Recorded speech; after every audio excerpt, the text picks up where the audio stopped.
We just got over the news that my granddaughter had leukemia. So to come back and find I had actually got breast cancer was a big shock. I can't do this. Why has this happened to me? I think the business helped me. It gave me a purpose. Because at the end of the day, it's your legacy. It's what defines you.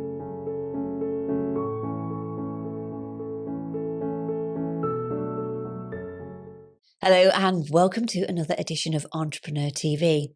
Now, some of you may be in a business centre and some of you may not be. Some of you may even be considering going into a business centre. And today I have an amazing guest. She truly knows everything about running a very successful business centre.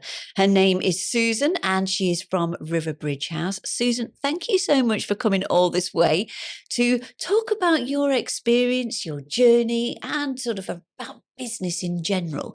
It's going to be a real exciting chat, I can tell. So just a little bit about the business centre first and how you and your personal journey and how you got to be there. Well, thank you for having me.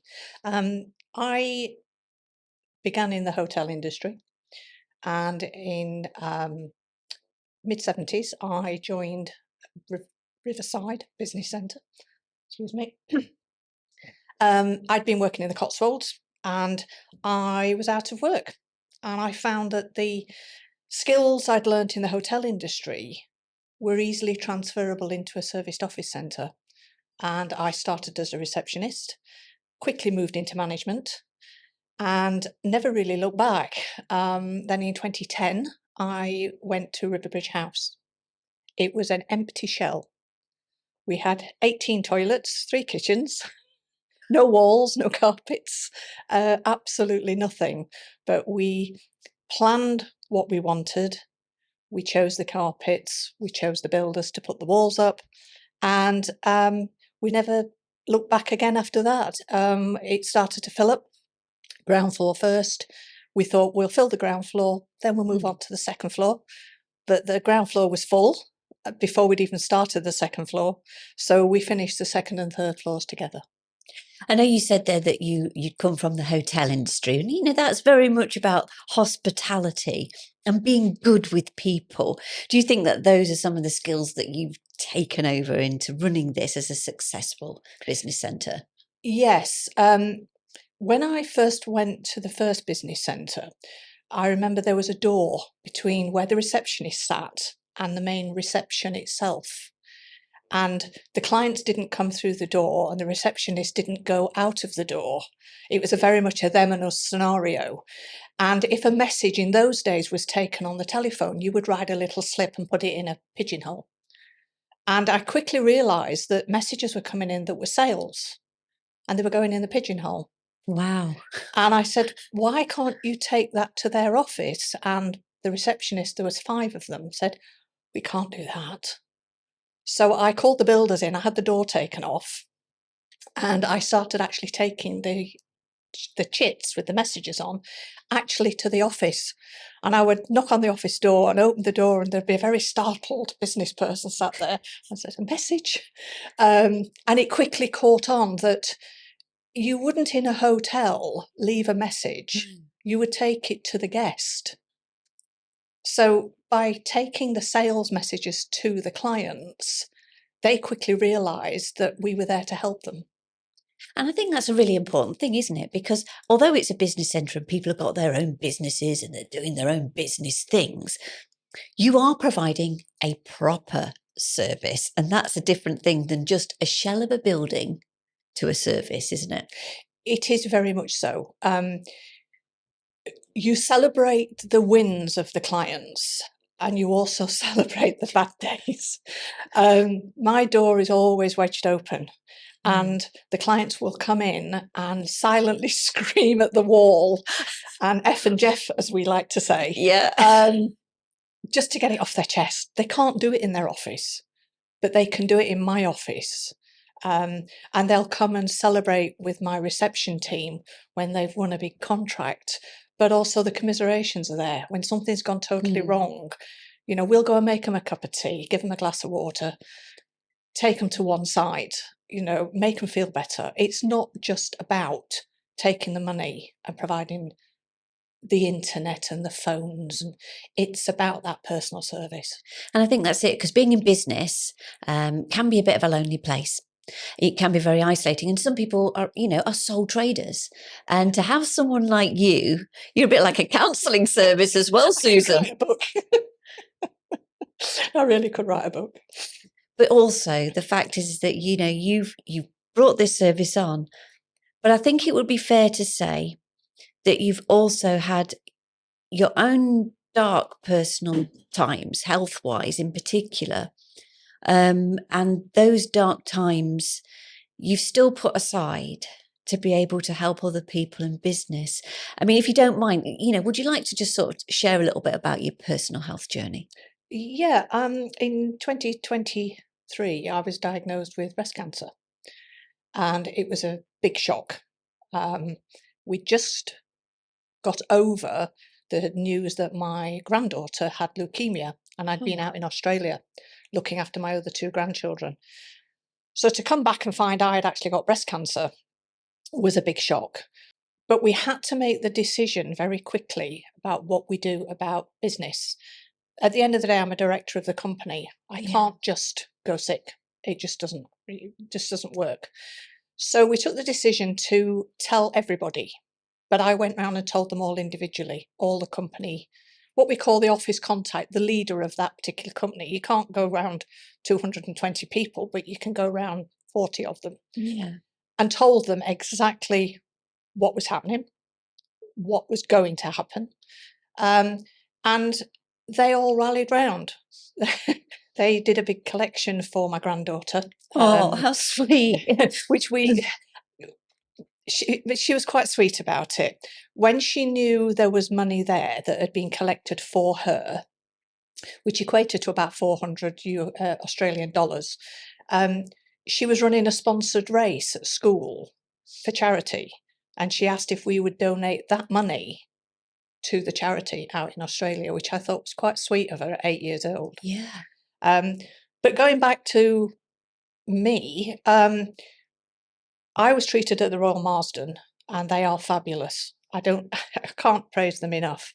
But I found that by empowering the team to just get on with it and to carry on what we were doing, help them and help me. Mm. When I was in Australia, I was working weird hours to try and keep up with the US time, with the British time, BST. Yeah. So I was working at 10 o'clock at night to keep up with the office in London. But because my team, we've trained them to do, how can I put this? You've empowered them. Yeah, that's the word. They're empowered to do the job, and they know that if they make a mistake, I'm still going to back them. I'm not going to tell them off in front of anybody, but I might do behind the scenes. But the business was able to keep going. We'd gone through COVID. We'd learned how to communicate with all of our clients. And we kind of took COVID and just transferred it to me. And then I was slowly able to get back into the stride of things. And I'd say 100% there now. You well now? I am. I'm still being treated, but I'm well. That's a good thing to hear. Do you think, though, that actually, because I know people who've obviously had breast cancer and it can really preoccupy their mind, rightly so.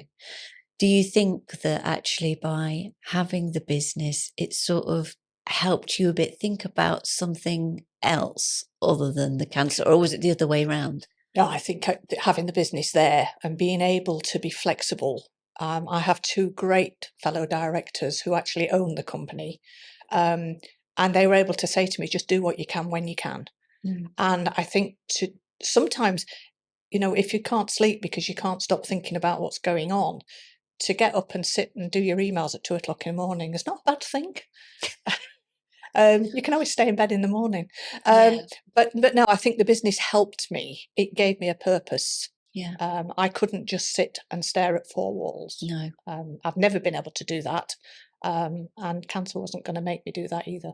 And it's that positive thinking and that attitude as well, isn't it? That's obviously Yeah, something that you obviously have a lot of positivity, and I that try. helps as well, doesn't it?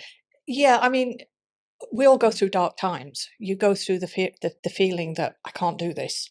Why has this happened to me? Mm. Um, and then I remember one day, I'd sort of most days I'd stayed in bed till about 9:30, especially if I've been doing my emails in the middle of the night. Um, and I would sort of ease myself into the day. And then one particular day, I woke up and thought, no. And I was out of bed at 7 o'clock. I was in the car, and I remember saying to myself, "This thing is not going to beat me." No. I think I did 2 hours in the office, and I was absolutely exhausted and had to come home again. But I'd made that decision that it wasn't going to rule me. And can I ask how your granddaughter is now? She's fine. She's a Good. mischievous 8-year-old, um, full of beans, and yeah, she's lovely. Thank you. Do you look at life a little bit differently now? Do you do you know what? Got this business centre and I am going to make the most of every day and have it as successful as it can be.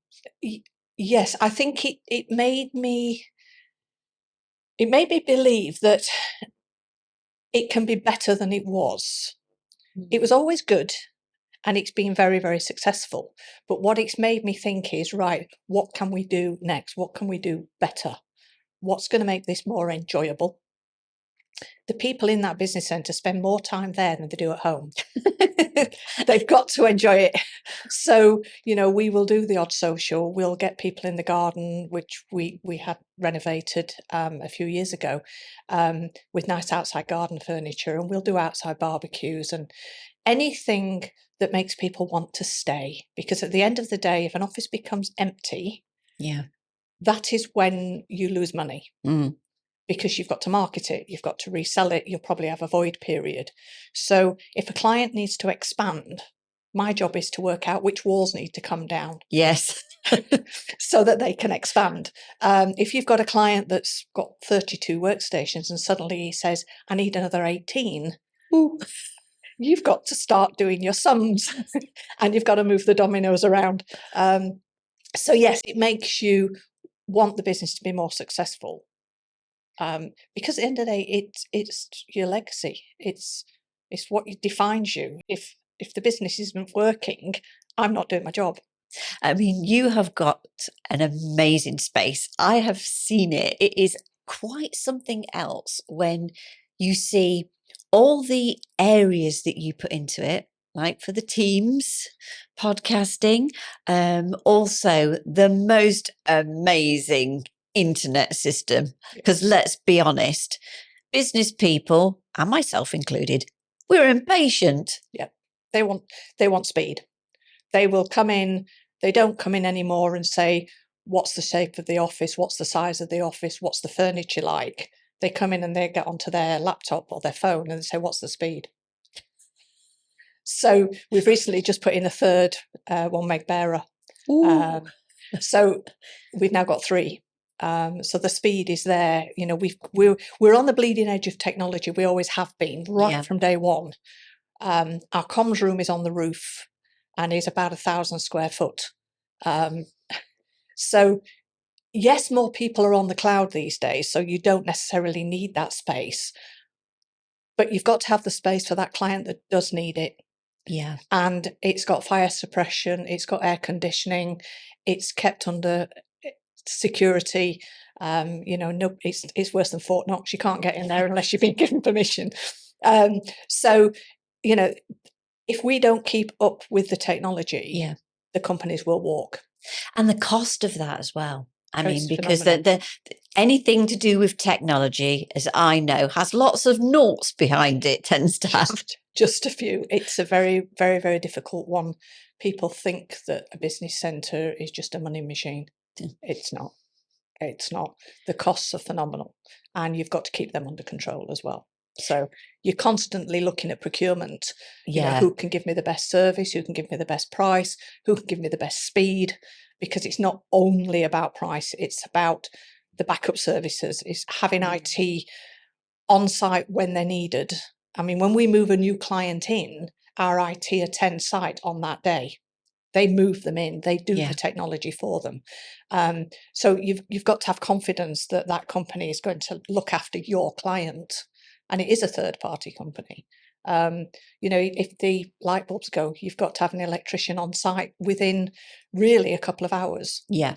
But the most important thing is the internet, because if that goes down, you can't work. You can work with no lights, you can work with no heating. You can't these days work without the internet. Need flexible office space in Leatherhead? Discover Riverbridge House, offering premium serviced offices, professional meeting rooms, and tailored virtual packages in a peaceful riverside setting. Enjoy 24/7 secure access, ultra-fast internet, and our welcoming reception team. Everything ambitious businesses need to grow and succeed.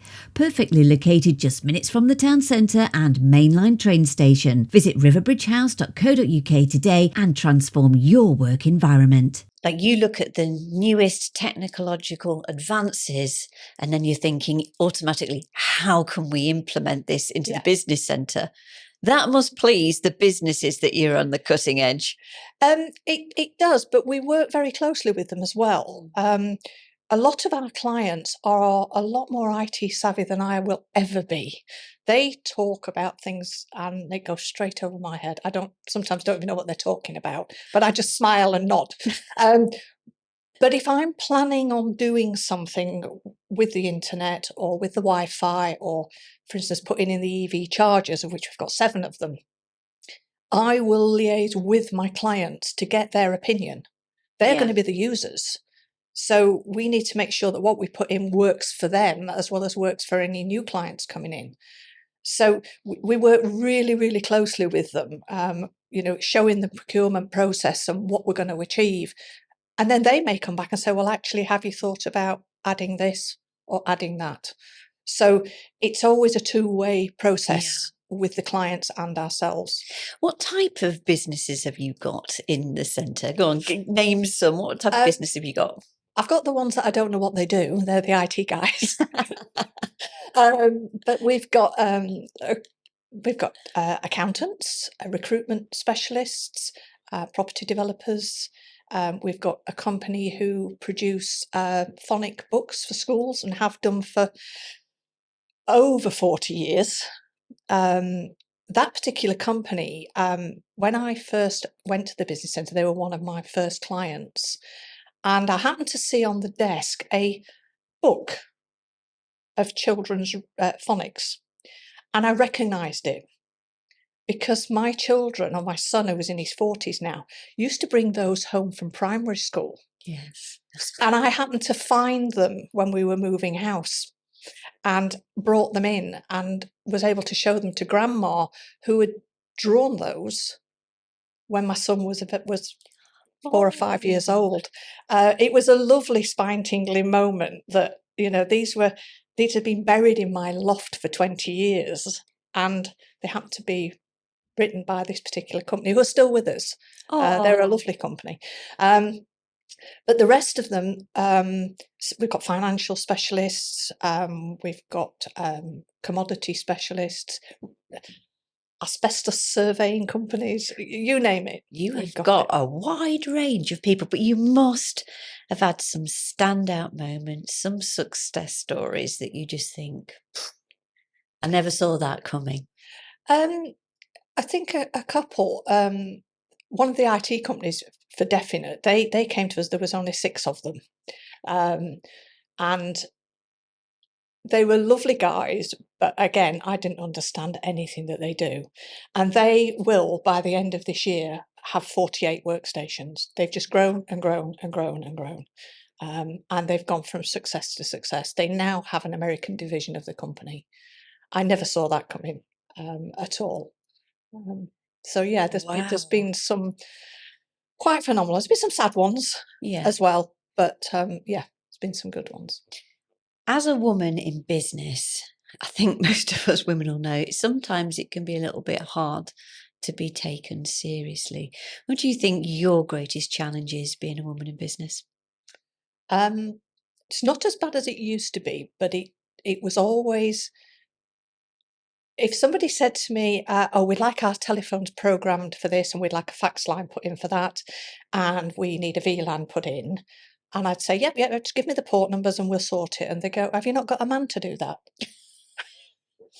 I used to say, no, it's me. So yeah, getting people to understand that most business centre managers just manage the reception, really. I manage from procurement through sales to IT, everything. And I think you can't be a specialist at everything, but you can have a good broad knowledge across the board. So I think it's just getting people to trust me that I do know what I'm doing. Do you ever switch off? Do you ever switch off from business? I mean, No. like, do you go home? No. No, both me and my husband are very similar. Business, I wouldn't say the word workaholic because we're not that, but we're northern. We understand what the work ethic is. When I grew up, when I turned 16, my dad was, no, you're not going to college, you're going to go out and get some work, what's this college malarkey? But no, I think if there's a problem at 8 o'clock at night or 7 o'clock in the morning, it has to be dealt with. Don't get me wrong, we have processes. I have a security company would come in at 10 o'clock at night if there was an issue, but they would be on the phone to me. So no, I don't think you can switch off, not fully. And if you've got something in the background there, you don't settle, do you? Well, I don't anyway, until it's solved. Yeah, it doesn't matter when it is. But as I say, I've got such great directors that if I'm having to work on something all weekend to solve a problem for a client and I choose to take Wednesday, Thursday off, then that's fine. I mean, there's lots of times where people face adversity. But how do you sort of get up and function and still lead if you're having a bad day? It goes back to the hotel industry in a way. When anybody that's been in a commercial kitchen will have seen the sign on the back of the door that says, smile, you're going on stage. Yeah. And I've always brought that with me because when you close the front door at home and get in the car to drive to work, you put your work head on. Yeah. You can't do anything else because if you don't, you can't function. And that's what I do. How do you see Riverbridge evolving in the next coming years? How do you see it going, changing, or expanding? It won't expand. No, we did look at expanding, but we couldn't find a building that was the right place for the business with the right traffic links. We've got the M25, we've got Heathrow and Gatwick. We're half an hour into London. So to find a building that's got it all is very difficult. We have looked and we haven't found it. So we've decided we will just concentrate on Riverbridge House. I think moving forward, the industry is slightly changing. Yeah. I don't like the word pre-COVID. So let's say pre-2020. If you got to more than 8 workstations, you would look at losing that client traditionally, because that's when serviced offices used to be expensive. However, it's changing. The work from home it was banded around. Now what most companies are saying to me, including my own resident companies, we want people back in the office. Yeah. Working from home doesn't work. You haven't got the photocopier chat, so you haven't got the kitchen chat. So I see companies getting bigger, staying in serviced offices. And for that, we've got to make sure the infrastructure works for them. We've got to make sure that where they need to expand, we can allow them to do so. I mean, that was one of my questions, was actually about the work at home culture. And I think people sort of just settled into it. But you do miss people. And, and whatever happens with technology, with the AI and everything, we're still people. We've still got emotions. We still need that feeding, don't we? We do. And I think a younger generation coming into the workforce needs the peer to look up to. They need to be able to lean over from their desk and ask Freddie across the corridor, what did you do in this situation? You can't do that on Teams. Yes, we have people, we built Teams rooms for them, and we have a lot of Teams calls going on. But people need to be in the office, and that, as I said, that is what other companies are telling me that they want. They want more desks because they want people back in the office. Whereas around COVID time, some of the companies shrank in size because people were working from home. I think the other important thing is like when we're just talking about COVID there, that there was a lot of businesses that didn't make it. Yeah. And there must be those entrepreneurs out there who felt that, just that the floor fell beneath them. What would you say to them with regards to your own like personal experiences and hardships to try and encourage them, come back, give it another go? I think don't give up. I've known companies who, there was one or two went out of business through COVID who've actually come back. I've got one gentleman, one gentleman, he's on his third trip back to me. He moved back in a month ago. And his secretary came to see me only the other day and said, I'm back. I've been working from home for 3 years, but I'm back.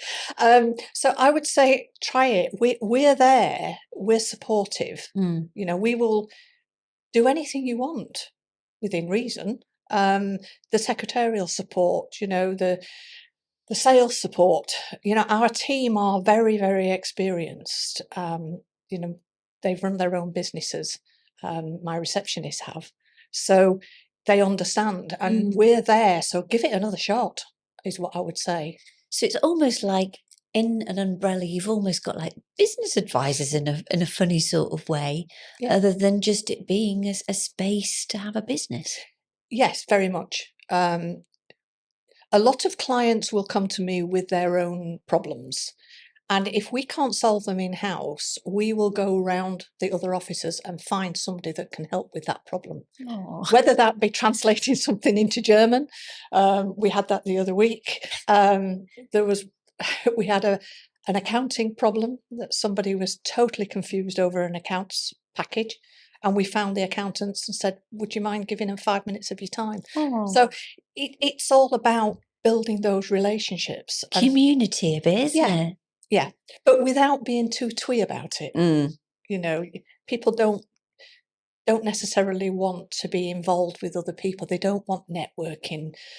They don't necessarily want to do a breakfast network. Who wants to get up at 6 o'clock in the morning for breakfast? I was going to say, the last thing I want is some bacon and sausage and chat about business at 6 in the morning. And I've been to them. I know exactly what you mean. Yeah, no, not going down that road. But no, so to sort of lead two people down into a coffee lounge and go, can you have a chat? Fred's got stuck with his account, that sort of thing. People don't mind. I think it's fair to say as well, like you must see the businesses come in and then you see them just have this growth. That must like make you just beam with pride. Yeah, it's great because you see the pride in them. When they're bounding up the steps in the morning because they've won another deal, and you see them going for a celebratory meal or whatever, it does give you pride, and you feel as though you've gone along with them with the journey. Sometimes from a distance, but sometimes quite close. So yeah, it is pride. And finally, if there's anything that you could say to either your younger self or even now your lovely granddaughter about how you navigate and get through life and deal with business, what would that pearl of wisdom be? Don't give up. Don't give up. There was a saying once about don't let the, I can't swear, get you down. But I would say that don't let them get you down. Don't let them grind you down. If I can do it, anybody can do it. And that's the thing, isn't it? We often think, I think the mind can play tricks that we can't do something, but we're able to do more than what we think we can sometimes. Well, I've sat here in front of you with a camera for saying that. My daughter will tell you I don't even like my photograph being taken. So if I can do this. Do you know what, Susan? It doesn't matter how many years I've been on camera. I can't stand looking at myself. So I don't think it's any easier the more you do it. But you have done a fantastic job. And I think what's lovely is you've been able to see a bit more about you and your journey and how you have sort of had this amazing success, because it is successful. So yeah, I hope that has inspired so many people, whether they wish to set up their own business centre, come and join you. Yeah. Although Come and join us. I was going to say, I don't know whether spaces may be getting a bit limited if all these businesses are growing so well. We've always got the odd little space. We can always make more space for someone. We can always take a few walls down and move a few people around. I was going to say, she said that to me this morning. We're always moving walls. But you know what? Walls are always there to be moved, even in personal circumstances. You can do more than you think you can. You can. Thank you so much, Susan, for coming in. And all the details about Riverbridge is down in the bio below. Make sure you check them out. And even if you can't go there, honestly, check them out, because the facilities are second to none. Thank you, Susan. Thank you very much.